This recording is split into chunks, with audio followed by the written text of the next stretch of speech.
have any of those in my district. No one's sitting at any marble tables over in the 73rd talking about capital gains tax. They are talking about these eggs. They are talking about how they have to use the emergency room for their primary care physician. They do talk about that. They do talk about rolling toilet paper around their drawers because they can't afford tampons and pads. They do talk about that. And if you're offended by that, that's what they talk about in my district, and they're Missourians too. They talk about diapers and all kinds of other stuff. So yeah, we support those things too. Don't sit here and say we don't have common sense and don't care about these people. Don't even go there. Because I've heard a lot about people who are buying 2 and 3 houses. I'm not hearing enough about the woman who have to wrap a towel around her baby's backside to keep them clean and dry. Yeah, that's me sitting on the side gallery crocheting baby boots and socks. When you look at my MEC report, it's me clearing out my campaign donations to go drive Meals on Wheels every Monday. That's what they're talking about in my neck of the woods. And yeah, I stood here until the last 3 of us stood here because it was worth saying out loud. I'm not about to buck dance for the wealthy. I don't bootlick. Those poor people who work those 2 and 3 jobs, I thank the lady for Jackson for talking about me. Because I'm not going to be able to afford a house anytime soon as a millennial in this economy. She was talking about me. So no, it's not just our constituents back in our district that's telling you they need something. I'm telling you I need it now.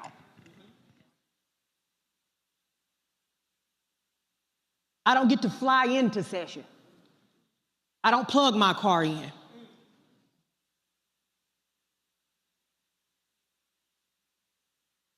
I have Walmart greeters in my family in their 60s and 70s. Y'all get to run for office.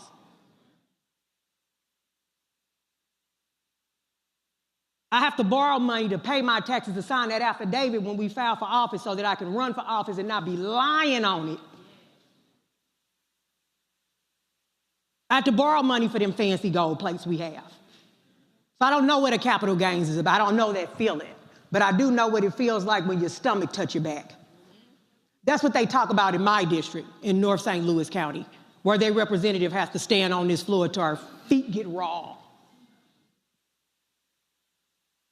We talk about that. So I do appreciate the fact that it's 111 of you that are going to finally give my grandmother, my 84 and 3-day-old grandmother, opportunity to get a break on her circuit breaker. Thank you. The same 84-year-old who had to work and get paid under the table for taxes. Well, she cleaned white folks' houses, they called her Mary, and she called them by Mr. and Miss. Those are the people I have in my district. I don't have the people who sit up and concern themselves with what boat they get to buy this year and what vacation they get to go on this year. They make bologna sandwiches and fold the bread in half so that they can feed their grandkids when they come from school because they can't afford child care. Those are the conversations we have in my district. So for all the monopoly men on the other side of campus twiddling their rich mustaches and top hats talking about capital gains, vacations, and what their constituents talk about at their table, I love to be invited for some so I can cosplay wealth.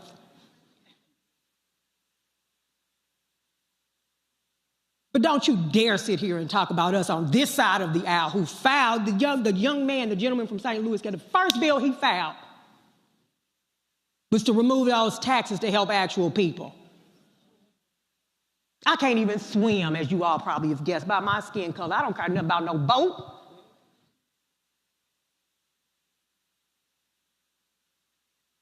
Just pass the bill and stop trying to act like it's us over here when it's been you all the whole time. I'm grateful that these things are on this bill. I am. I'm voting on it, but I'm grateful it's here. That I can get some kind of rebate or some reprieve from tampons while I still have to use them before I have to go get diapers for my age. Thank you.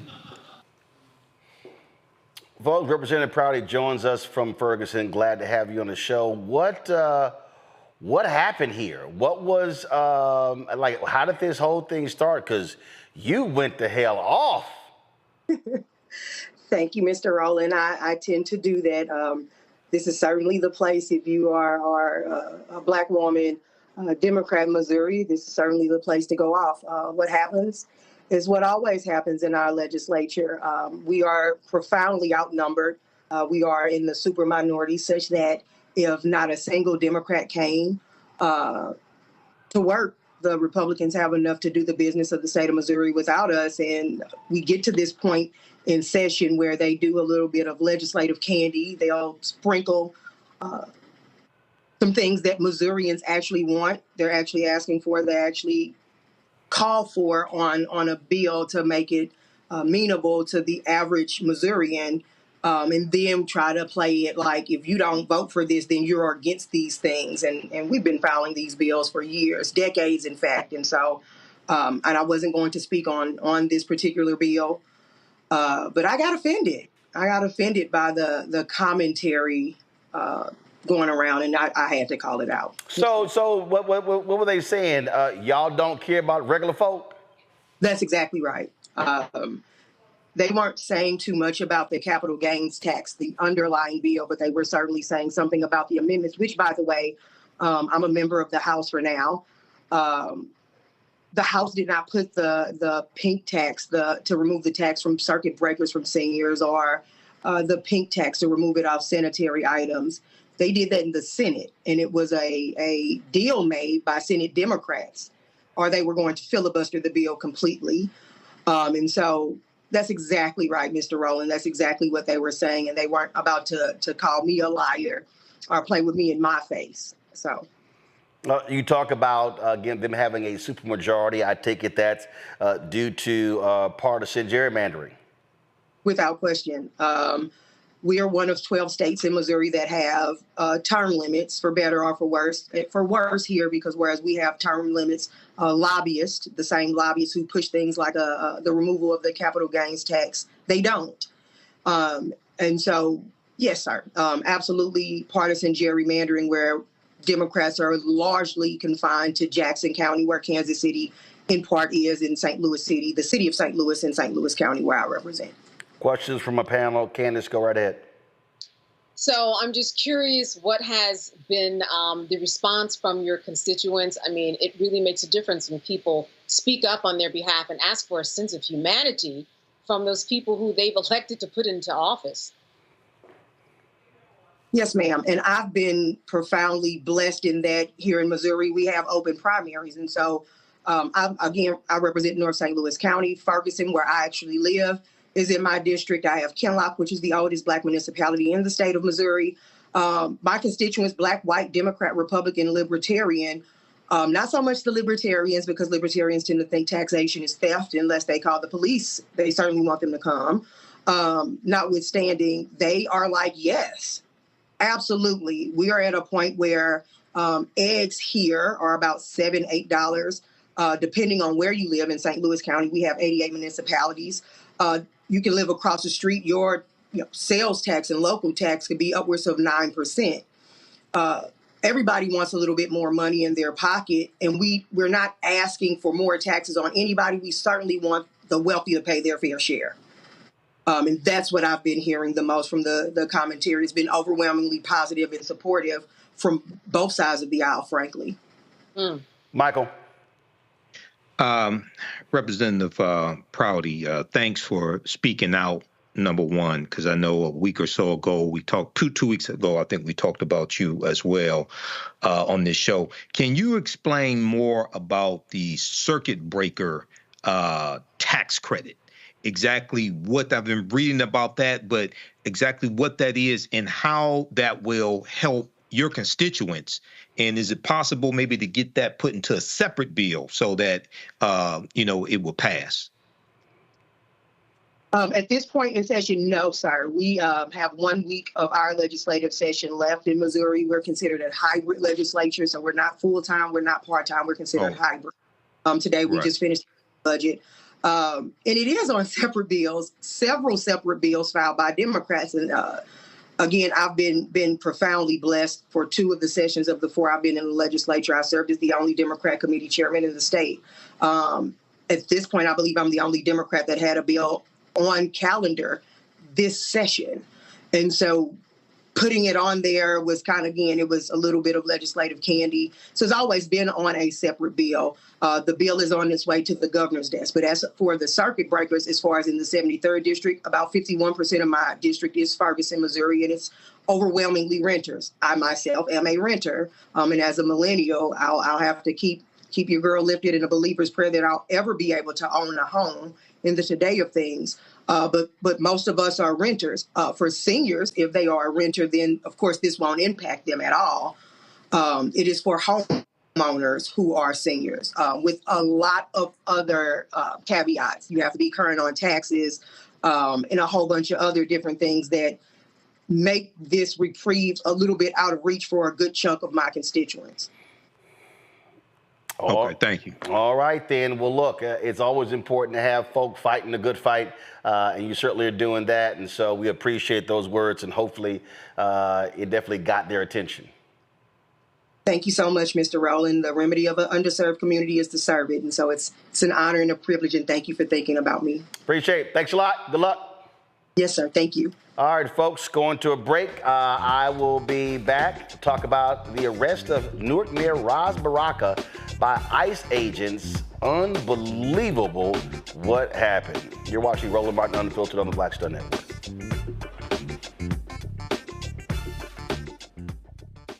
On the next A Balanced Life, we're talking soul and soul food. The kitchen is the heart of the home. So many memories that are there, the things we've learned, the recipes that we've tried to garner and to somewhat figure out how to cook ourselves. There's something about the kitchen and family and being at the table that brings us all joy. We're going to be joined by some amazing guests who are going to talk to us about how do we keep tradition alive and what are we doing for the culture. The traditions and the gathering and the warmth and security, those memories are super important, and we have to, make sure that those continue to happen. So no matter how we get in the kitchen or around the food, I just want you there. That's all next on A Balanced Life here on Black Star Network.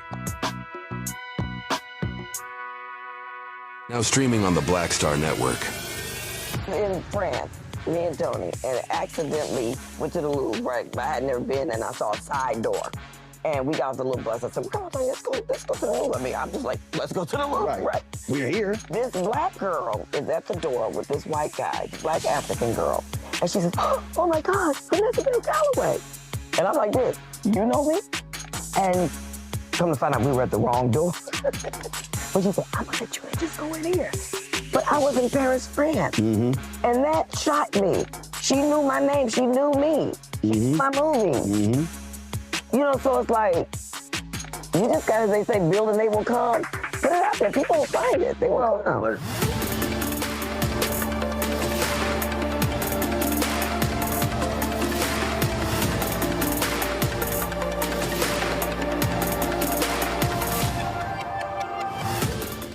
Next on the Black Table with me, Greg Carr, the Tuskegee Institute, now university, forever linked to the infamous and despicable syphilis experiments done on the poor rural farmers in Alabama and the Tuskegee Airmen, the famous heroes of World War II. But its history is about so much more. In his new book, The Tuskegee Student Uprising, author Brian Jones reveals a largely untold history, rich in radical activism and reform. Suddenly the students are meeting these folks whose lifestyle is very different from theirs, very rural, but they're seeing them lose family members. People in their family disappear. How Tuskegee became an epicenter for Black power. An amazing history lesson on the Black Table, right here on the Black Star Network. I'm Russell L. Honoré, Lieutenant General, United States Army, retired, and you're watching Roland Martin Unfiltered.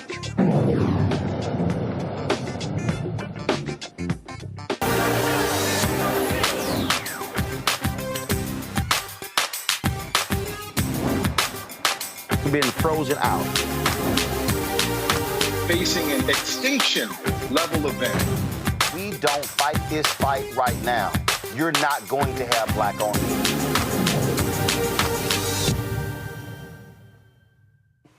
Folks, we often talk about Black wealth and how, because of certain actions, how we lose Black wealth.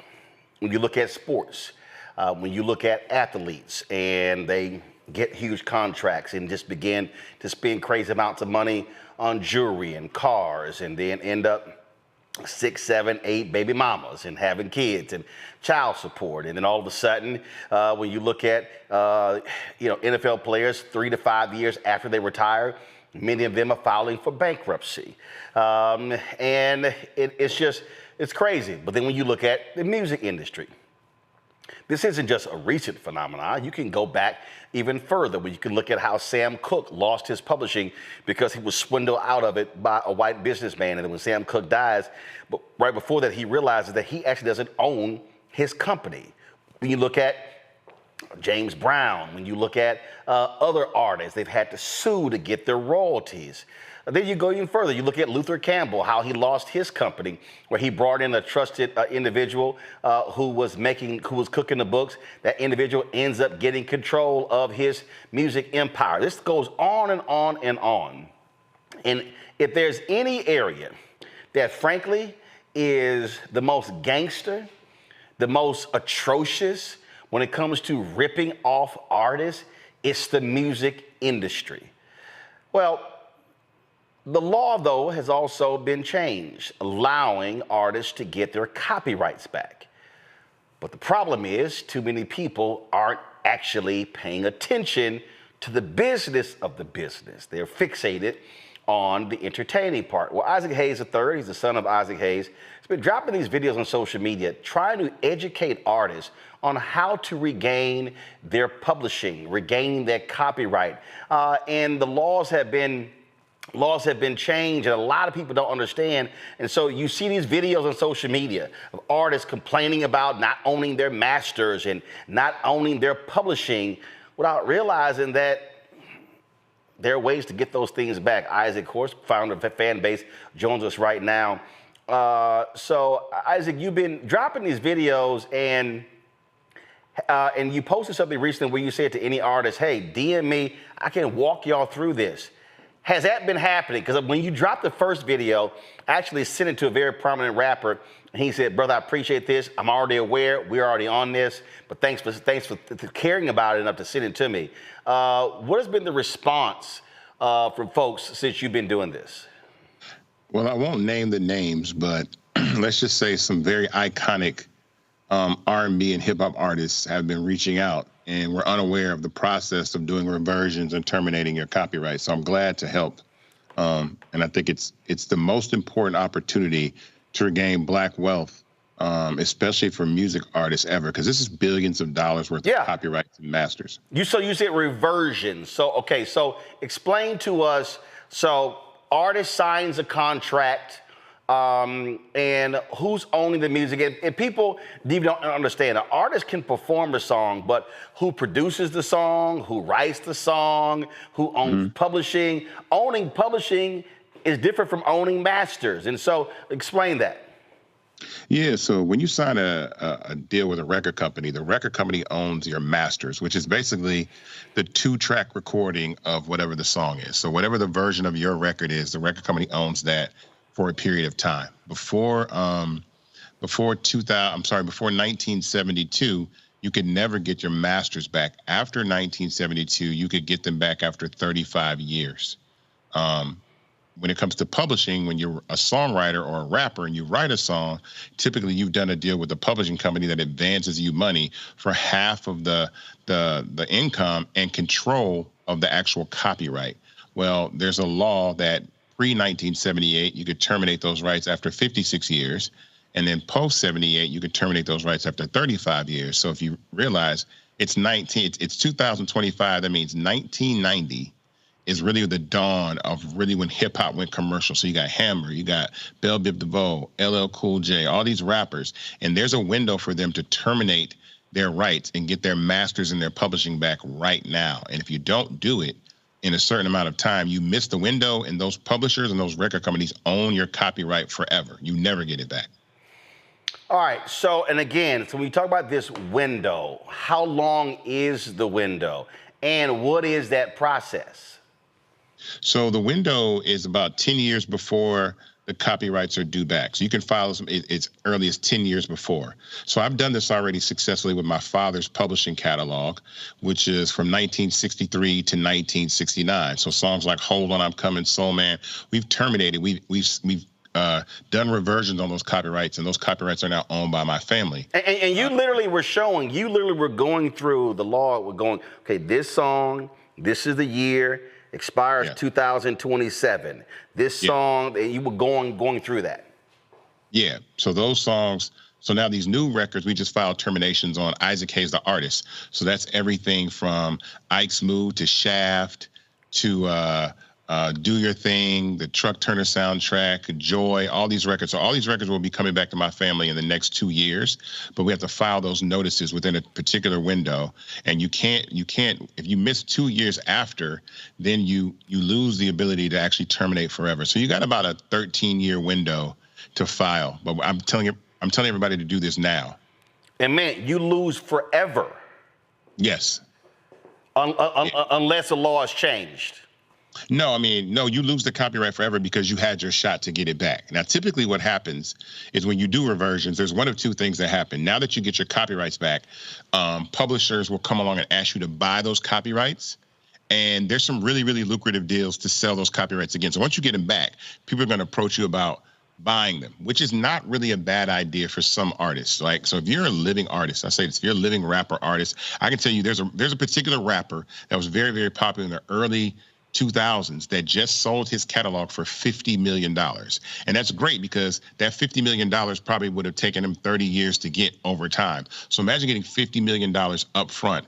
And then if you can manage that money, invest, do things like that. Plus, this artist is still young enough to go on tour and perform and make money. In my dad's case, he's no longer here. So I never wanted to sell his copyrights just for a flat out check. So what I did is an administration deal or a co-pub deal where we get an advance and then someone goes and collects that money for us, but we still own the copyright and control where it goes and what we charge and all those types of things. And again, what people don't understand is how the music game has changed. Now, you're talking about ringtones, you're talking about movies, you're talking commercials, you're talking all sorts of things. And no one knows how a song, somebody may hear it and then they may decide to put it in something. I was watching Jimmy Jam was talking about how when they did Rhythm Nation, how they literally were in a restaurant and they heard a Sly Stone song, and there was this one piece. He was like, "That's it, let's go." And then when they played it for Janet Jackson, she was like, "That's Rhythm Nation." Like that small part of a Sly Stone song set up that entire album, and she feasted off of that. His estate or whoever owned the publishing did as well. That's the stuff that people don't understand. I mean, I probably in the last 3 or 4 years, I swear Nina Simone's music has exploded in numerous movies. I'll be watching a movie and I'm like, it's like all of a sudden, her music is everywhere in all sorts of movies. Well, think about this.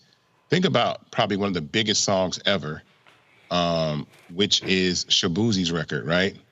And that his song, that country record that he did, Tipsy. Yep. He took all the lyrics from Jaquan Tipsy. So Jaquan has made more money off Shaboozie's record than he did his original record. And if he never sold his publishing or his writer's shares, he's made millions of dollars off that one song. And with streaming and licensing, I've seen these deals. We've licensed songs like Hold On, I'm Coming for commercials for $400,000 just for 30 seconds of a commercial, just for one split, one particular license. And so there's millions and millions of dollars available.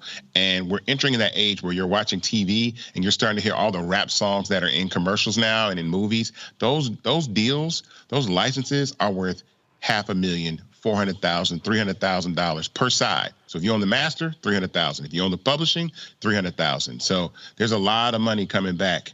And I implore artists and hip hop artists and R&B artists to go and make sure that they're terminating their publishing. Anybody out there that does not know how to do this, that's in the entertainment industry, don't be afraid, don't be shy, because I've had some icons reach out and really did not know. I tell people to DM me on social media, hit me on Instagram, wherever you can find me, and I'll teach you how to do this, and I'll direct you to the person that I use that I've been able to successfully terminate over right now, I want to say we're over 400 songs. We have another 1,700 to go because you got to remember, Isaac Hayes was sampled in a lot of rap records, and we're going to terminate the publishing on those rap records as well. Wow. So, those records are coming back. And I mean, look, I remember Sir Mix-a-Lot did an interview where he talked about the amount of money he made off of just ringtones for Baby Got Back was insane. He said just millions and millions of dollars. But this is the part where I'm always talking about the business of the business. That too many of us don't focus on. Let me go to my panel for questions.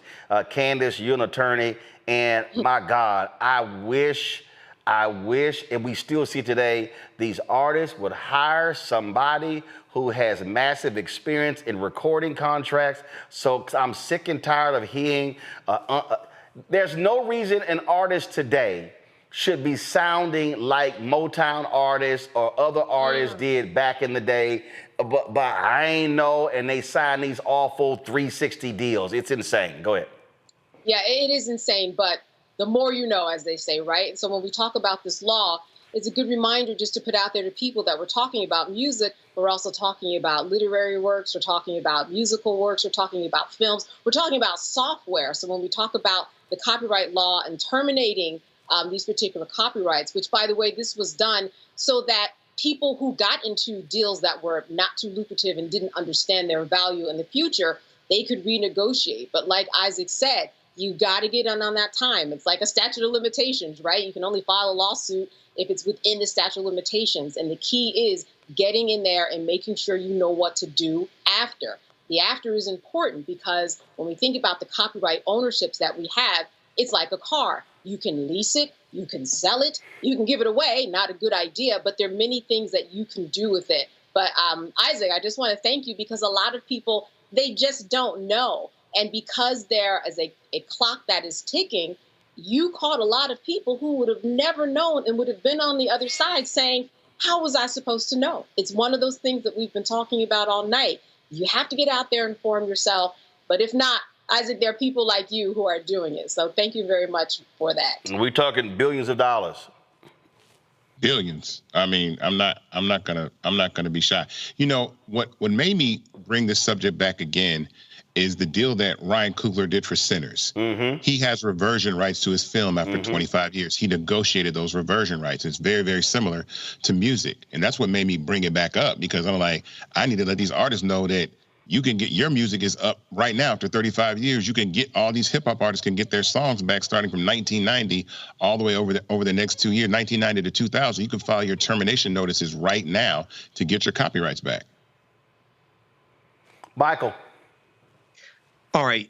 This is a very timely conversation. And I know when the California Reparations Task Force, when they released their report back in 2023, they laid out 12 harms that African Americans have suffered in this country. And number 8 was control over creative, cultural, and intellectual life and how royalties have been stolen from us. So one thing I wanted you to talk about this for a minute. Late at night when we see the commercials for Time Life and we see all those R&B songs, classics from the 70s and things like this, a lot of that music is highly popular and people are still making money off of it. But many of those artists, we don't own that music, or their children, their next generation don't own that music.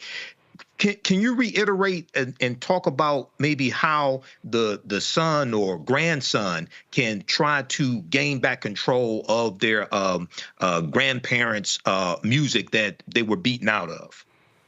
Yeah, this is very personal for me because, my father lost those rights to his music in 1974, and they were sold at auction to 2 white gentlemen for $50,000 in the early 80s, about 4 years before sampling took off. Hold on. Wait. You said your dad's publishing was sold off to 2 white guys for $50,000. Yep, in an auction that he did not know about in like 83 or 84. Wow.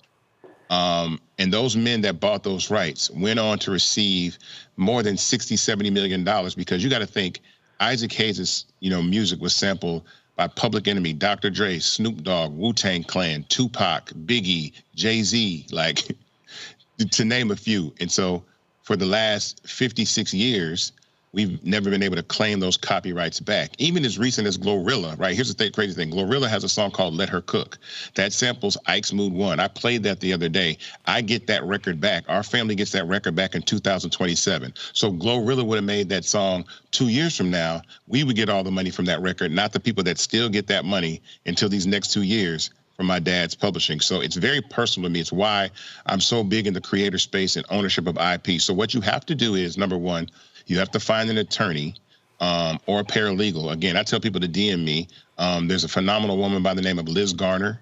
Liz Garner has done my terminations for years. I started this process back in 2014 with my father. So Liz Garner is the one that has done the first batch of terminations, and we're working on the second and third now. And so I tell everybody to reach out myself. I can connect you with Liz. She can start that process for you, but she's already done, deals with Smokey Robinson. She's helped a lot of entertainers get their copyrights back. She worked with a phenomenal woman by the name of Jeannie Mason, who I started with, who has since passed away. But Jeannie Mason is the one that changed the Copyright Act from 56 years to 35 years. So these are individuals that champion artists' rights and creators' rights. And so I'm happy to work with them, and I'm happy to tell as many songwriters, as many artists to terminate their masters in publishing as possible. So I'm just curious. So how was your dad's publishing sold in an auction that he didn't know? So initially, my father lost the rights to his music in '74 because Stax filed for bankruptcy, and my father took a loan from Union Planters Bank. What happens typically when someone gets a loan is that if you default on that loan, they'll garnish the income stream. Right. So let's say whatever your music makes, we'll keep taking that money and it won't go to you, it'll go to us so we pay back. Right. That's not what happened with my father. They actually took the right and the ownership of the actual IP, which had never really been done before. Then that was done in '74. In '83, Union Planters wanted to auction that off to sell the asset, right? Because it wasn't making a lot of money because they didn't see sampling coming. Right. And so people weren't buying the records. So there was an auction held, and my father was not notified, and two gentlemen showed up, and they bid for $50,000 for the publishing, and they got it. How much was that original loan? $2 million. But Stax Records filed for bankruptcy on my dad $14 million. So imagine Universal saying, telling an artist they don't have, $65 million in 2025 that they're owed. That's really started this whole process with my dad. I always say that's my generational trauma, seeing my father lose his creative rights. And imagine, other people that don't look like you go to the mailbox for the last, 35, 40 years and take those checks and put their kids through college and buy their kids houses and invest in properties and do all these things when none of my brothers and sisters, none of my dad's ex-wives, none of his grandchildren ever got to be able to do that. But that's why copyright law, I'm so passionate about this, because it's our opportunity to claim what is ours. Well, that's the case for, again, so many folks. And again, you're right. It's folk who don't look like us who are feasting off of the talent. And I say this all the time, and some people get mad. I don't really care if they do. I keep saying that, frankly, in this country, and this is what I really hate, and I need people to really listen. So they just had the Met Gala, and I saw this story where Usher paid $350,000 for a table, but had to seek permission from Anna Wintour, who he got to seat at his own table. And she said no to some people, and not only that, she has control over even what the folks wear. And I sat there and I said, you know what? I ain't spending $350,000 of my own money and having somebody else telling me who the hell I can and cannot invite, and then what I can and cannot wear, to a gala that was celebrating Black culture. And that was one person, I'm not gonna name this person, but they posted on their social media, we doing this for the culture. And Isaac, I'll be honest, I hate that phrase. I hate that phrase because when I hear the phrase, we doing it for the culture, my problem is we keep giving away the culture. And so we're just so happy that we performed and that we made the art. Yo, we doing it for the culture. We're doing it for the culture. They doing it for the money. We doing it for the culture. And I keep saying I'm tired of us being the show in show business and them being the business in show business. And we've got to get artists to understand, yo, you can love the music. You can want to be on the stage. But trust me, somebody else is getting paid. And so we better understand the business of the business, because it's literally billions of dollars that black people, we have made more white executives richer. Let's be real clear. We know from the documentary, Jimmy Iovine, he was about to file the day before Suge walked in there, they about to file bankruptcy. And the billions made. And so that's what we got to understand. Let's stop making other folk billions and make our folk billions. Final comment. Well, let me say this, because I think it's really important. Black culture is the most valuable thing on planet Earth. I'm telling you right now, it's more valuable than gold, more valuable than diamonds. It's more valuable than even some of the software and technology we use, because most of these things are powered by black culture. And the problem about saying doing it for the culture, it doesn't matter if you don't own the culture. That's right. Ownership should be the mainstay of owning, your IP and your intellectual property. And I say that all the time, like black culture is the vibranium of Earth right now. And it's like liquid. I always say it's like water. It's like if when you pour black culture into a tennis shoe, you get a Jordan. When you pour black culture into a record label, you get all these phenomenal rappers. When you pour black culture into the sports industry, you get LeBron James. You get all these amazing athletes. When you pour black culture into a smartphone, you get TikTok, you get Instagram. The problem is all these things that we're pouring into are infrastructures that we do not own. And so that's why I'm so big. My journey from music to technology was all about ownership, all about we need to own the apps, we need to own our IP, we need to own our copyrights. So this is just an extension of my father's legacy and what I'm doing and telling people about owning intellectual property, investing in tech startups that we can own. That's the biggest thing. Technology is the fastest growing asset and most valuable asset on Earth right now, but we're not owning what we need to own to be able to really build true generational wealth at this time. So own record labels, own apps, own software, own infrastructures that you can leverage black culture. And think about the black culture, the apps and the infrastructures that do not work without black culture. And it is like social media absolutely does not function or work without black culture. It does not. And so that should give anybody a signal that those are the spaces that we need to have ownership in, as opposed to being happy to get views and likes and stuff like that and become famous and maybe make a buck. So owning infrastructure and copyrights are extremely important. All right.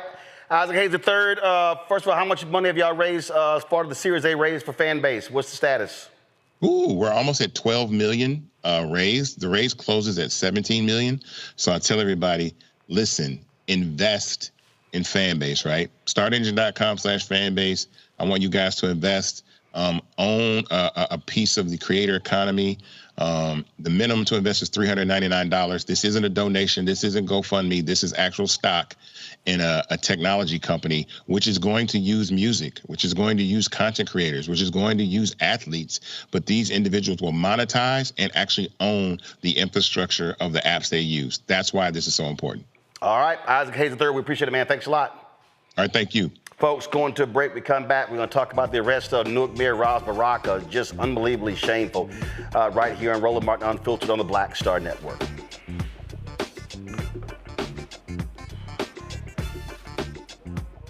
Next on the Black Table with me, Greg Carr. The Tuskegee Institute, now university, forever linked to the infamous and despicable syphilis experiments done on the poor rural farmers in Alabama and the Tuskegee Airmen, the famous heroes of World War II. But its history is about so much more.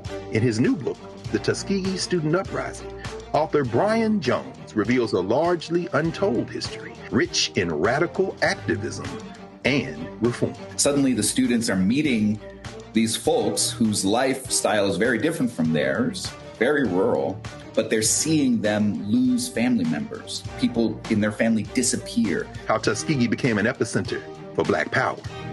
An amazing history lesson on the Black Table, right here on the Black Star Network. This week on The Other Side of Change. Let's talk. Vote blue no matter who. We need political imagination more than ever, and unfortunately, some people on the Democratic side really are discouraging that. We're going to dig into all of it. The Democratic Party needs to remember who they are and who they are responsible to. This is On the Other Side of Change, only on the Black Star Network. How you doing? My name is Mark Carey, and you're watching Roland Martin, unfiltered, deep into it, like pasteurized milk without the 2%. We getting deep. You want to turn that shit off? We're doing an interview, motherfucker.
Folks, lots of drama today in New Jersey as Newark Mayor Ras Baraka was arrested at an ICE detention facility. Pull the audio up.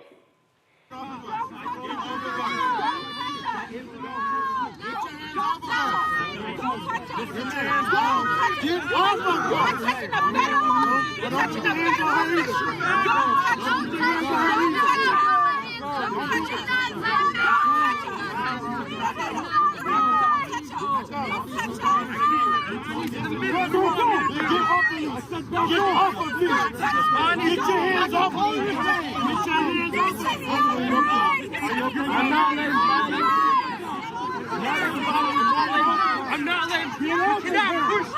You cannot push. You cannot push. You cannot. Congressman, get over her.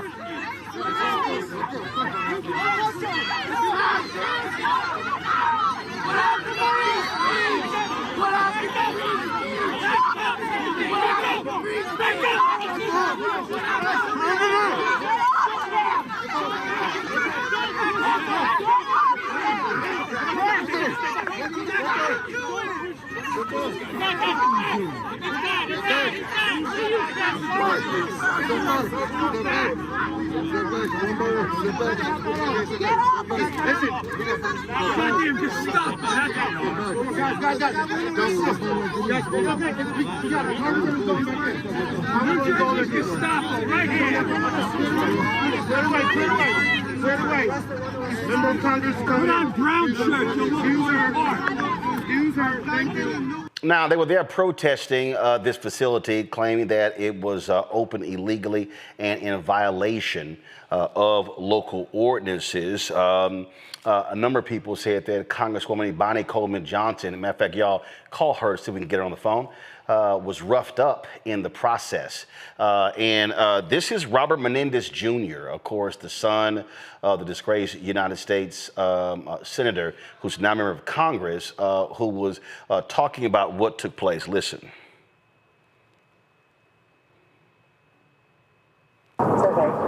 I can't begin to describe what happened here today. It started as part of our core functions as members of Congress to conduct oversight of ICE and privately run detention centers, where we waited patiently for over an hour and a half. Just waited. Waited to do what we've done together at Elizabeth Detention Center. We waited. And then we only saw action taking place outside where we were waiting, not knowing what was happening. We walked out to see what was going on. We saw Mayor Baraka out here by himself, mayor of the largest city in New Jersey, waiting for us to come back. ICE brought to meet the mayor of Newark over 20 armed individuals. 20 armed individuals to confront the mayor of Newark, along with 3 members of Congress. It was an act of intimidation. It was an act of intimidation not just to the mayor, not just to us, but to everyone watching. We know what ICE has been doing in our communities. We know that the president lied and this administration lies every day when they're saying they're going after criminals. It is not true. They feel no weight of the law. They feel no restraint on what they should be doing. And that was shown in broad daylight today when they not just arrested the mayor of Newark, but when they put their hands on 2 members of Congress who are standing behind me. How is this acceptable to anyone in this country? How is this acceptable? I fight along with these 2 incredible women every day for the people of New Jersey. We fight for the country that we should be. What we saw today is the country that we live in under Donald Trump and his Department of Homeland Security, under his ICE, does not reflect who we are as a country. It reflects everything wrong with the moment that we're in. This is unacceptable. This is unacceptable and should shake every American to the core, to their core, to our collective core, that this happened today here in the city of Newark, the most inclusive city in New Jersey, with the mayor who represents the city, with the congresswoman who represents the city, and with Bonnie Watson-Coleman, who's fought for the people of New Jersey her entire distinguished career. This is unacceptable. This is unacceptable. This is the reality of what we're living in. This is who these thugs are. And look, this reminds me of going back to Jim Crow days, folks, of Sheriff Jim Clark, of course, who was the head of the state police in Selma. This is who that was. You got Sheriff Jim Clark, who had no problem cracking skulls and beating black protesters. Then you got Bull Connor, of course, who was there, that absolute racist in Birmingham as well. That's who the Trump administration is. We said this earlier. They do not care about the law. They don't care about any of this. All they care about is power. And so that's what we're dealing with. Candace, there is no doubt that Donald Trump, Tom Homan, Stephen Miller, and all of these thugs today, they are nothing more than, they are the 21st century version of Jim Clark and Bull Connor. And listen, we see the seeds that they've been planting growing. Why? Because if you take a look at some of the headlines say that they were protesting, that they stormed the facility. And that's why Trump, that's why the executive branch wants to take control of the media, because then they are created a narrative in order for them to act. This is the statement from DHS. Today, as a bus of detainees were entering the security gate of Delaney Hall Detention Center, a group of protesters, including 2 members of Congress, stormed the gate and broke into the detention facility. The members, Robert Menendez Jr. and Bonnie Watson-Coleman, and multiple protesters are holed up in a guard shack, the first security checkpoint. These members of Congress storming into a detention facility goes beyond bizarre political stunt and puts the safety of our law enforcement agents and the detainees at risk. Members of Congress are not above the law and cannot illegally break into detention facilities. Had these members requested a tour, we would have facilitated a tour of the facility. This is an evolving situation. We all know that's a lie, Candace, because we've had members of Congress trying to tour numerous other facilities all across the country, and Trump's people have like, nah, y'all ain't coming in. That's right. And so listen, if you look at the video, Roz is outside. All right. He is outside. The mayor is outside of the gate. He hasn't even gotten in. Like Menendez was saying, we were meeting him and that had not happened. We did not know what was going on the other side. The other thing is that this is part of the process. They have congressional oversight to make sure that if you're building a new facility that has 1,000 beds, that you have the right permits. So it's within their purview. It's within their right. In fact, it's their responsibility to be there to make sure that they are actually doing what they're supposed to do, which they were not. Now, if you look at it, too, why was he the only one that was arrested? I mean, if you think about him running for governor, I would imagine that that has something to do with it. This is when you don't want too much power to go unchecked. I think that that is what is happening. Otherwise, they would have arrested everybody there. They just arrested the mayor. And quite frankly, there was no reason for it. He hadn't even made it to the facility itself and crossed the gate. So all of this is just smoke and mirrors. All of this is just a way for them to do what they want to do, distort the headlines, distort the narrative, and put out what they want. And if you look at the video, there was no action. Nobody was fighting back. There was no protest. There was no anything. It was just a matter of, why are all these people on me? For no reason at all. They were creating a reason in order to make it what we are looking at today, to make it look like there was a problem when there was not. There was no problem at all. As you said, this has been happening across the country because Trump is trying to increase the number of beds that are out there in order to bring more people in. This specific facility is very important because it's right near the Newark airport. So you have a direct line for people to come and go, all right, when they come in to send them out. So it's just a very important location. It's a big city, and it's Ras Baraka, and he is running for governor. They don't like that. Michael? Yeah, you know, Roland, this whole thing is very disturbing. Number one, you know, I posted about this soon after it happened. I read the article from NBC News, and Alina Habba, who's one of Donald Trump's former defense attorneys. She's the interim U.S. attorney for the District of New Jersey. And she said that Ras Baraka has chosen to disregard the law. And, you know, they say that, you know, nobody's above the law, things like that, as we heard in the clip. But isn't Donald Trump in violation, and the Trump administration and Homeland Security, aren't they in violation of U.S. Supreme Court decision 9-0? Yep. With Kilmar Braco Garcia? Okay, it's supposed to be returned. They're in constant violation of the law, but then they want to say that no one is above the law, and they want to use the power of government to attack and intimidate. And when we look at this Delaney Hall, when we look at this detention center, according to Representative Bonnie Watson Coleman, she said that this detention center was open without permission from the city of Newark, New Jersey, and is in violation of local ordinances. Now, this is a for-profit prison.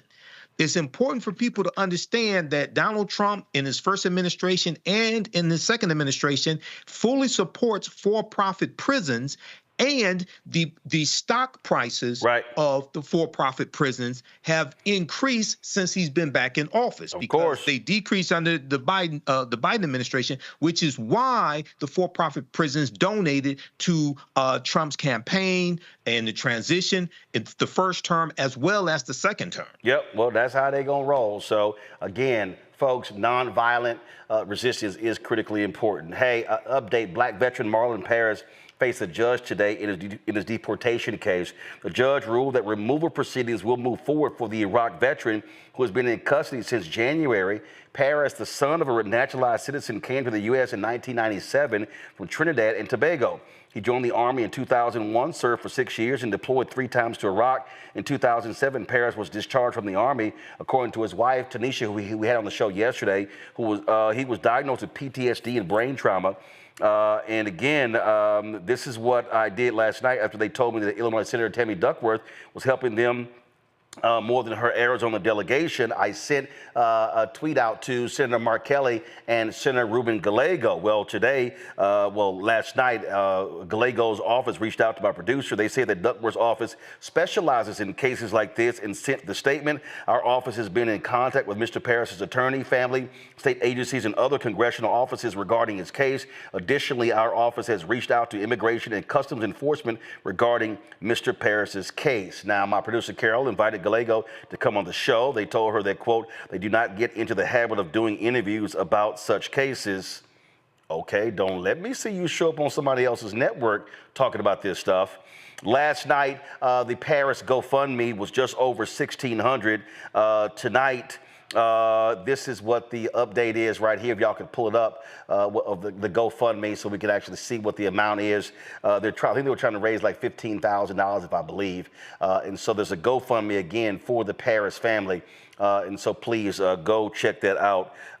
And we would love for y'all to be able to do that. Now, while the U.S. is trying to deport veterans, Donald Trump is importing white folks. That's right. A group of 54 white South Afrikaners who are descendants of Dutch colonists, the people who led apartheid in South Africa. Donald Trump wants to bring them into the United States. They are expected to land in the U.S. on Monday, and reports say that they are all set up with housing, groceries, phones, clothes, and all the essential items when they will need in the first 90 days in this country. Here's a look at the protest where several hundred white South Africans protested outside the U.S. Embassy in South Africa in March, claiming they were victims of racism by their government. Donald Trump issued an executive order in February directing officials to prioritize the, quote, resettlement for Afrikaners, citing what he called government-sponsored race-based discrimination in post-apartheid South Africa, which is bullshit. Thousands of refugees from conflict zone and humanitarian crisis remain in limbo in the United States, yet, he's quickly processing these white Afrikaners, and they have moved at an unusually rapid pace, 3 months compared to the typical 18 to 24-month wait. Boy, must be something to be white and an Afrikaner. And Donald Trump says, yeah, bring them in. We made it clear, Michael, he doesn't want black people. He doesn't want black immigrants. He wants white immigrants in America. Absolutely. This goes back to his first administration when he called people from Haiti, a S-hole country. He said, why can't we bring in more immigrants from places like Norway? And we all, at the very same time that he's welcoming these white Afrikaners, these South Afrikaners, you have the Trump administration trying to take away the temporary protective status from more than 500,000 immigrants coming from Cuba, Haiti, Nicaragua, and Venezuela. Okay, at the very same time. So this all plays into white grievance, and this was something that was key in Donald Trump's the first term, as well as the second term, white grievance, and also saying that white people are the real victims of racism. We see that his civil rights division has changed their purpose, okay, and really changed what they're going after. And we see hundreds of attorneys in the civil rights division are leaving, over 100. And this all deals with 2043 and the fear, the browning of America. Yeah, that's why. I mean, Candace, that's why they want to give birth inducements. They want more white people. This is about white people. They didn't want the Haitian immigrants in Springfield. They want white people. Right. And when you look at this, it's very clear that that is what they want, or else it would be happening, as you said, with other people who are black and brown. The other thing to remember about this is that this particular law that they are running from, that is giving back land to people who it was taken away from, they've been working on it for a long time, and it has just been formally put into place. So this is what they feel threatened by. But when you look at this and we think about what a refugee actually is, someone who generally, the way we have received them, leaves a war-torn country, trying to escape persecution and war and violence. Yes, many times race plays a part in it, but not this type of race issue that they're talking about. This isn't the type of thing that the United States normally even deals with or tries to shake hands with. And it's an impossible feat to not think about the irony of this, that this is taking place in South Africa. when we know the history of apartheid there. So there are a lot of corrective measures that would have had to take place. It's also interesting to know that we are talking about bringing in Afrikaners from South Africa when we haven't even dealt with the land rights of Black farmers, Black peoples in America whose land was taken away from them. Yet we're so concerned about what's going on in other countries and giving them, as you said, a place to stay and food and warmth and clothing in order to make their way here to America. It just doesn't make any sense, but Trump is good at that. He's good at having people look at all this nonsensical stuff and getting them caught up in something totally different when he's doing other things that are going on and we don't even know about. Oh, it makes sense because Donald Trump wants to make America white again. He wants to keep it white. That's what this is all about. Folks, let's go to Texas. Imagine sending your child off to college, then you get a phone call from a sheriff's department saying your child is dead. And no one can give you a clear answer on what the hell happened. That's the nightmare of the family of 20-year-old Erskin Charles Jenkins. The psychology major at Texas Tech University was killed on November 23rd by a Lubbock County Sheriff's deputy who, according to reports, was holding a woman hostage. His mother, Sharon Jenkins, does not believe what the authorities say about her son. She joins us now from Shenandoah, Texas.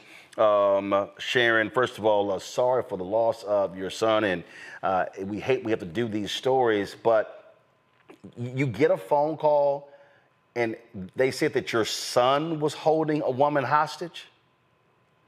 No, initially, when I got the phone call, the detective said, there's been a horrible accident, and your son was fatally wounded, which I didn't even understand. I was like, okay, I can, get a flight and get there. I'm thinking he's in a car accident or something. And then he said, no, ma'am, he's dead. And, then it was just like I went outside of myself, I think. But he said he couldn't give me any details and that he would have someone else to call me back. The next person that called me was a Texas Ranger. And I asked him what happened, and he said there was a party and there was alcohol and possibly drugs at the party, and we evacuated the party, and everyone evacuated, and your son didn't listen, and the police shot him. That's what he said. So he said they evacuated, but your son didn't listen. Yeah. Did they say that your son's threatened the cops, tried to lunge at them? I mean, did they give any understanding? Was this cop wearing a body cam? Were there any folks at this so-called party? I mean, listen, young folk today, they videotape everything. So is there footage? I haven't seen any of that. We asked for all of that, but I haven't seen any of it. They video, they post everything, but there's been nothing posted. Everybody's silent. Well, that's weird because young people today record everything. Has your family, has your attorney been in contact with the DA's office, with the police department to try to get information? We have. He has. There's been several public information requests that have been sent in, and everything that comes back has been redacted, I think is the proper way to pronounce it, and that it's just an open investigation. So who's leading the investigation? The Sheriff's Department or the Texas Rangers? The Texas Ranger. And then I found out there was no investigation as to what could have provoked whatever incident happened in the house. There's no investigation as far as that. So I don't know what happened to my son prior to the police killing him. Have you talked to your state rep, your state senate, to get their involvement? I've called several. At first, I couldn't get in touch with any of my state representatives in the Woodlands area. So I reached out to Senator Boris Miles, and is in the process of trying to assist me.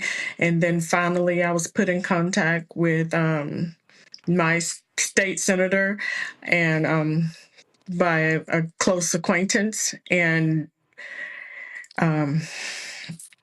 I don't know. No one has given me anything. So your state senator hasn't assisted in any way? His office did call, and they said that they are working on it. So, but you haven't heard from the state senator? Not as of yet. He did send me a text, but I don't have any information. This is so. Have y'all tried to reach out to any students first of all, okay, was there actually a party, or is this what they're simply telling you?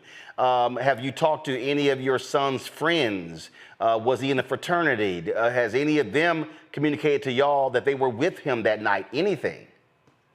So the people who were actually at the party, they have not communicated with us at all. But some of my son's friends who weren't at the party have said that there was supposed to be a Friendsgiving. So my son was there to apparently attend the Friendsgiving. The only person who was really his friend wasn't even planning to go to the party. And I don't know, once my son got back to the house after trying to go and pick up this particular friend, no one heard from him again. And was this on campus? Was it off campus? It was actually in Woodford, Texas, off campus. Has the university tried to help you? Because I take no, not at all. Was this a party of Texas Tech students, or was it Texas Tech students and the community folk? I understand that there were some people that were there from the community and some Tech students. That's my understanding, but like I said, I don't have anything except for vileness that the Texas Ranger has spurred at us. But other than that. So here we are 6 months later, and you literally don't know what the hell happened that night. Literally. Have they said that?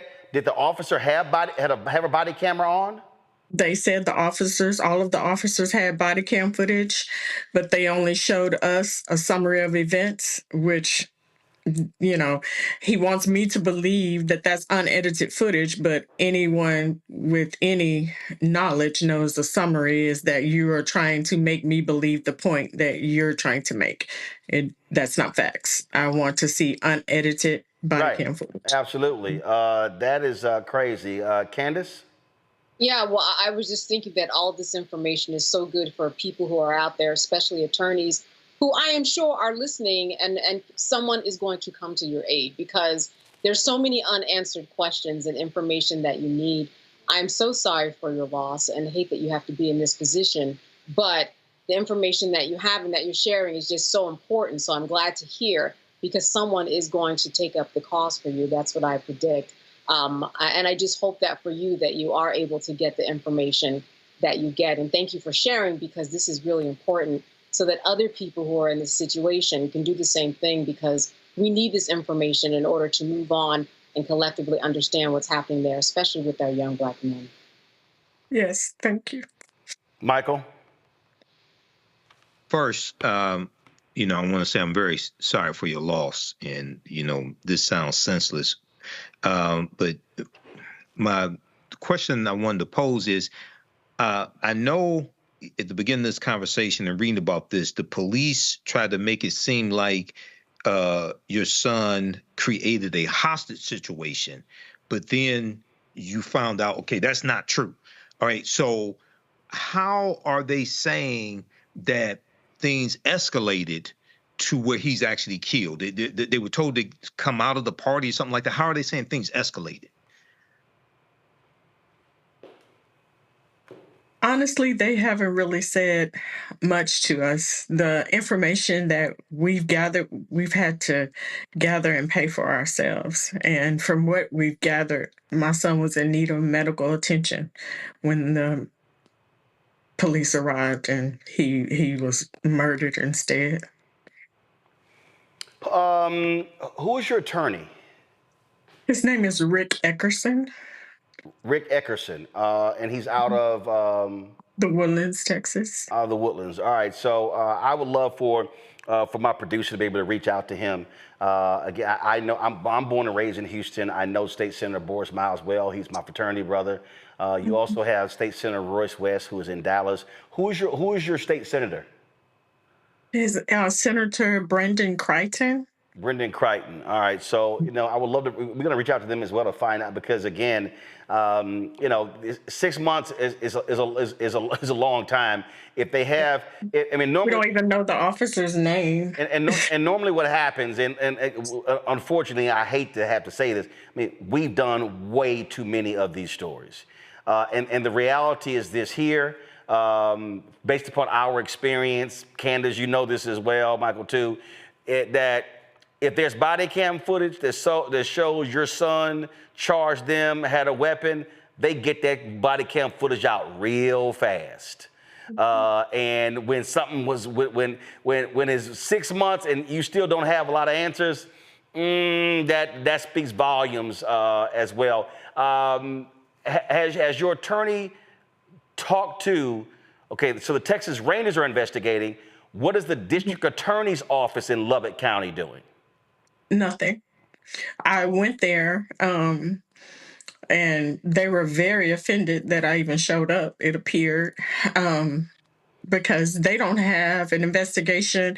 They should be investigating what happened to my son prior to the officers arriving. Right. They don't know if he was trying to defend himself. They haven't investigated anything. They just said, oh, he's dead. They had a secret grand jury, no billed the officer, and that's that. And I'm just supposed to accept it. But I'm not going to take that.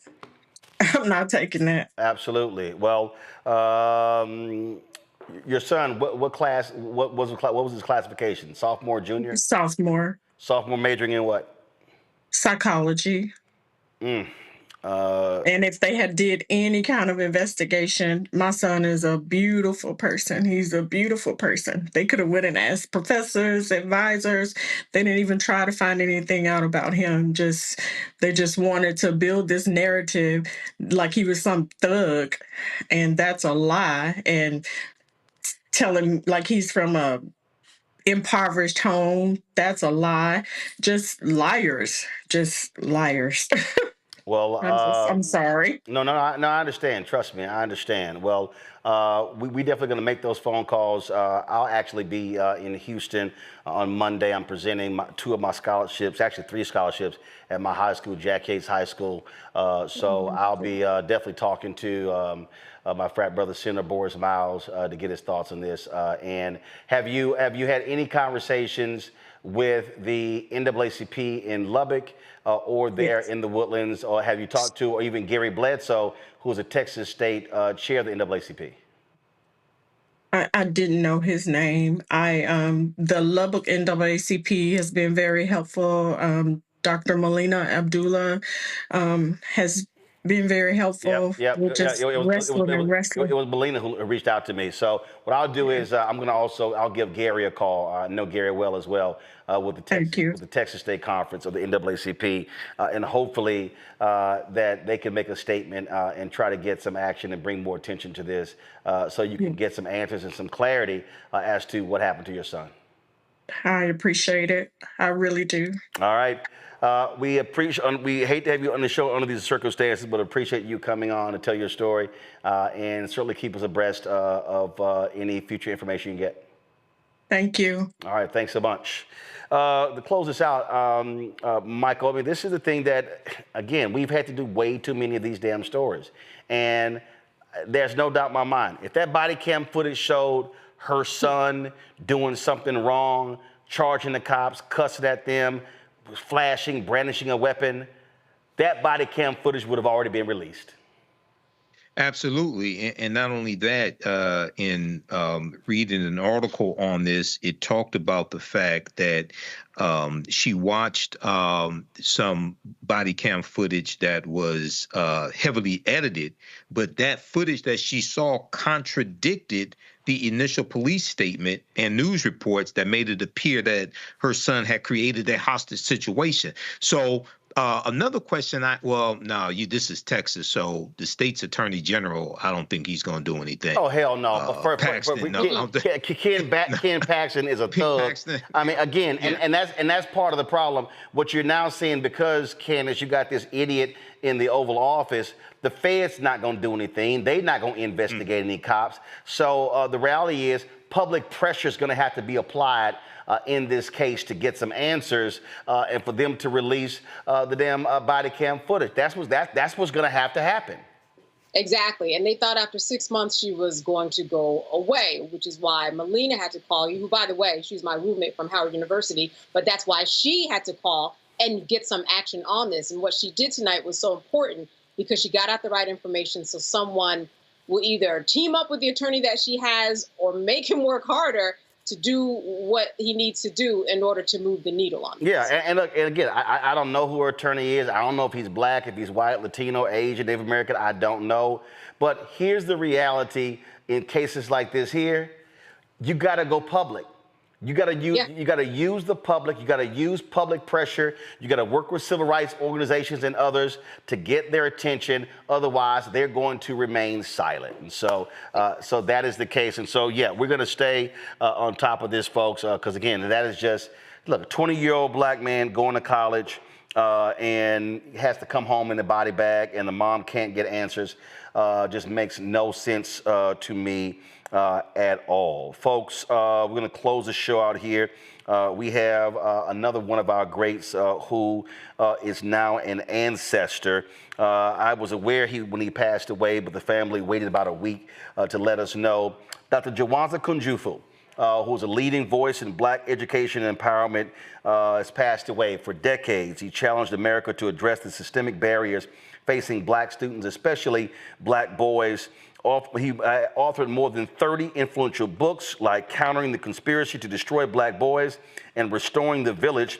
Kufu exposed racial inequities in education and offered solutions to close the achievement gap and to uplift black communities. He often said, our children don't need charity, they need investment, urging educators and policymakers to prioritize black youth.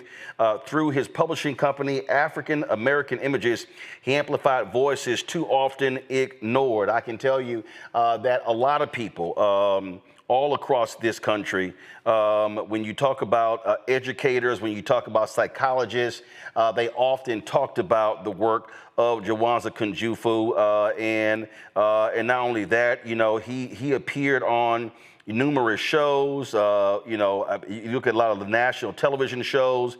Sell It, Jesse Raphael. You had, of course, you also had Phil, Dr. Phil, all these different shows, and he was talking about what was going on. And so again, he was a voice that often spoke on the issues that we often face. Here is one of those interviews. Hold on, I like to look another way, and that's that there were 1 million black boys last year that wanted to play in the NBA. Of that million, only 400,000 will even make it to play high school ball. Of that 400,000, only 4,000 will be able to make it to play college ball. Of that 4,000, only 35 will make it to the NBA. Of that 35, only 7 start. And the average life in the NBA is 4 years. So the real problem is we have 1 million brothers looking for 7 full-time jobs that last 4 years. And yet last year we had 100,000 jobs available to be a computer programmer, engineer, or doctor, and only 1,000 brothers qualified. So our appeal to black males is to realize the odds. That you do most will be that you do best. I mean, we were the first doctor, not Hippocrates, Imhotep. So we have the ability either in math or science or music and sports. But that you do most will be that you do best. If you play basketball from 3 o'clock to 9 o'clock, you'll be a very good basketball player. If you went home and went to the library, you'd be a very good scholar. We need more black male role models that will encourage our youth in math and science. Ishmael. How are you reacting to the? I tell you, Michael. Again, he was a huge force in black education and really emphasizing academic achievement and making it perfectly clear that black boys were not some strange, dangerous species. That if they were taught properly and communicated to properly, they could excel. Absolutely. I was very familiar with Dr. Jawanza Kufu. I posted about his passing on my fan page, the African History Network. It got hundreds of responses. I'm familiar with his works. These are two of my favorite books of his, Black Economics and Hip Hop versus Ma'at. I read a number of his books. When I was in college, I got a chance to meet him in person when I was involved in organizing the International Detroit Black Expo here in Detroit. It's about 2008, 2009. He was a speaker there. And I told him personally that his books, his teachings actually helped me get through college, helped me to refocus because I was a business major. And he was one who combined African history with education. And also one time when I guest co-hosted the Mildred Gaddis show here in Detroit, WCHB 1200 AM. He was a guest on the show. So this is a big loss. I personally think he's really underrated as a scholar. I thought there would be more coverage of his passing because of how long and consistent he was with his teachings, and also his 3-part series, Countering the Conspiracy to Destroy Black Boys, was really fantastic as well. So this is a big loss, but people need to get into his teachings, buy his books. Indeed, and here, before I go to Candace, this is him on the same show talking about, and then which is why what we do is important, images, the images that we see. There's no question that there's a direct relationship between images and self-esteem. And he goes all the way back to Tarzan, to Superman, to Rambo, to Batman, to even painting the image of Jesus Christ as white. I mean, you can't separate racism from anything. So it's not unlikely then that you have Pope Julius commissioning Michelangelo in 1505 to paint Jesus Christ white. Images control self-esteem. Abraham Lincoln found out very early, when you have 300 slaves on a plantation and one master, it takes a lot of work. Why don't you let them go? But don't teach them who they are. Control their history, control their images. Then you won't have to watch them. Whoever controls the mind will also control the body. Let's talk about the image of the black man in America when we return. Stay tuned.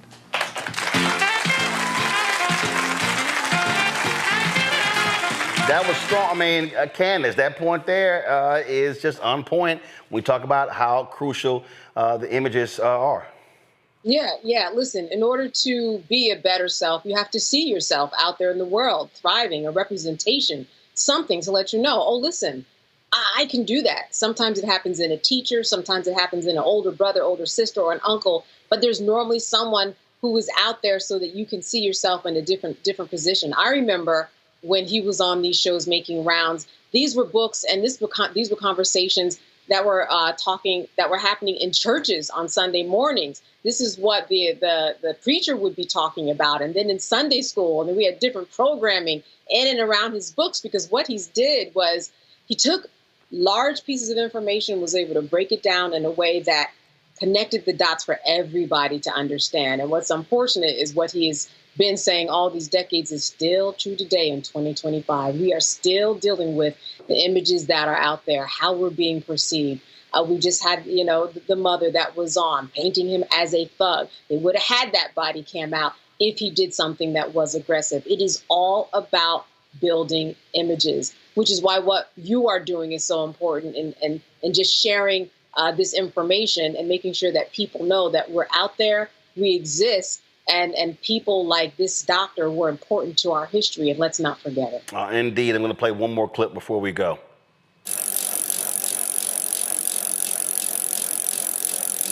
On this edition of Right and Exact, Dashawn Farad speaks with world-renowned author and lecturer Dr. Jawanza Kufu about the plight of young black men and young black women, a subject that he has lectured on for over 3 decades. Dr. Kufu, given what we've seen over the past 5 years, I would say, with the recent killings of black men, or the recent unjust killings of black men by police officers, should we still be countering a conspiracy to destroy black boys, as you said, over 30 years ago?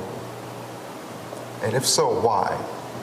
Well, unfortunately, the conspiracy continues, and one of my frustrations is that even with video cam, even with video footage of police officers violently killing our people, unfortunately, trying to secure justice in the courts, they keep using the position that the policeman was fearful of his life. And they use that, and they've used it so many times, especially with in court with jurors, where they've been able to win. So our success, our efficacy in winning those cases is less than 20%. And that's with full footage of what took place. But as you know, this conspiracy goes beyond police brutality. I mean, if we just look at the homicide in my hometown, Chicago, where almost every year we're close to 1,000 black males killed by black males. But the conspiracy goes beyond that. I mean, the large numbers of black boys who are placed in special education. I mean, we're 17% of the students, but we're 41% of the special ed children. And if a black child is placed in special ed, 80% are black male children. In most cities like Baltimore, Washington, Detroit, Chicago, our graduation rate is only 50%. So there's some real challenges. So what does a black male do in this current economy with a criminal record and less than a high school diploma? How economically competitive is this young man going to be? What are his economic options if he has a record illiterate?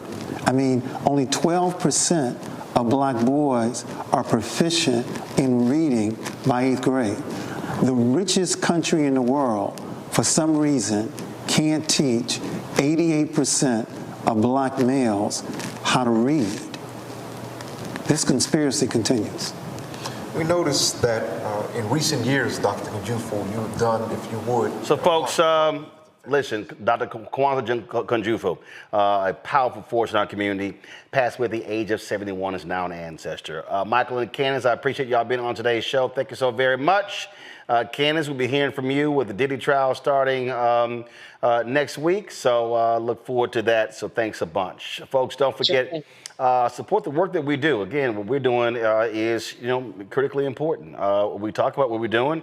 A lot of folk don't want to deal with, but the reality is you heard Dr. Kunjufu talking about those images and what matters and who controls those images. And that's why black-owned media is so important. We're not interested in, that phrase on the wall over here from Freedom's Journal. We wish to plead our own cause. Too long have others spoken for us. That's the issue for me because that's the problem that we have. We're too many other people are speaking for us. They're telling our story. And we have to be able to tell our story, control our story. What you heard when we were having Isaac Hayes III on talking about the crucial information that he laid out. Again, you're not going to get that information on mainstream media. You're not going to hear them talking about it. And so black-owned media is vital to us being able to tell these stories. And so we certainly want you to keep supporting the work that we do. Join our Bring the Funk fan club. The goal is to get 20,000 of our fans contributing on average $50 each a year. That's $4.19 a month, 13 cents a day. That goes to support this show and all the other shows on the Black Star Network. And also, we're launching some new shows. And so, I said how these ad agencies are not supporting black-owned media the way they should. And so your support is critical. If you can't do that, you can give less. We appreciate that. If you can give more, we appreciate that as well. If you want to give via Cash App, use the Stripe QR code. That's it right here. You're listening, go to blackstarnetwork.com to get the Stripe QR code. You can send your check and money order to P.O. Box 57196, Washington, D.C., 20037-0196. Make the check payable to Roland Martin Unfiltered. PayPal is R Martin Unfiltered. Venmo's RM Unfiltered. Zelle, Roland at RolandSMartin.com. Roland at RolandMartinUnfiltered.com. Also, be sure to download the Black Stud Network app, Apple phone, Android phone, Apple TV, Android TV, Roku, Amazon Fire TV, Xbox One, Samsung Smart TV. Also, folks, with a technical issue where our server crashed, and so we're going to be restreaming the entire show. Y'all missed probably half the show. We're going to be restreaming the show at 9 p.m. Eastern. So we normally do at 10, so we're going to have that for you very soon, so you can see the first half of the show. You missed some powerful stuff. Also, be sure to get my book, White Fear, How the Browning of America is Making White Folks Lose Their Minds, available at bookstores nationwide. If you want to get this shirt as a T-shirt, as a crew neck or a hoodie, of course, don't blame me. I voted for the black woman. Please do so by going to get our other merchandise as well. RolandMartin.creator-spring.com, RolandMartin.creator-spring.com. The QR code is there as well. Also, don't forget to download the app Fanbase. If you want to invest, go to startengine.com/fanbase. Sunday is Mother's Day, so shout out to my mom, Imelda Martin. So shout out to her. Come on. Dog, come on. I need you paying attention. Come on. There you go. All right. So shout out to my mom, Mother's Day on this Sunday. Of course, y'all hope y'all have a great Mother's Day as well. And so that's it. I'll be broadcasting live from Houston on Monday, presenting my scholarships at Jack Yates High School, where I attended in Houston. So we look forward to that. It's going to be at 3:30 Eastern, 2:30. We're live streaming that, and I'll be doing the show from there as well. Folks, that's it. Hope you have a fantastic weekend. I'll see y'all on Monday. Holla!